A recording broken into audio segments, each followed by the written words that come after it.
The failure of talks in Geneva to yield an accord is not likely to be a focal point of discussion on Capitol Hill.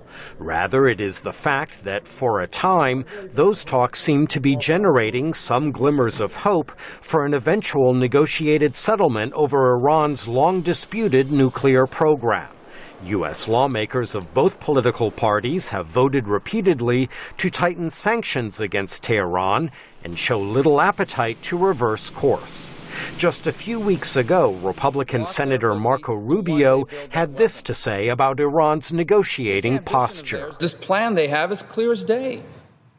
They are trying to figure out if they can get these sanctions suspended or lifted without giving up too much. And then at some point in the future, when the world has moved on, when we're focused on other things, they can then make their move to build their bomb.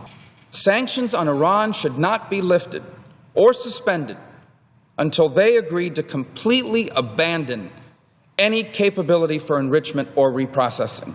Democratic Senator Chris Coons made similar comments earlier this year. While diplomacy is the preferred outcome, I am distressed by what seem to be endless cycles of negotiations, and so in my view, we need to be unrelenting in imposing tougher and tougher sanctions and in being willing to use force in order to prevent the acquisition of a nuclear weapons capability by Iran. Sunday, U.S. Secretary of State John Kerry said no deal is better than a bad deal with Tehran.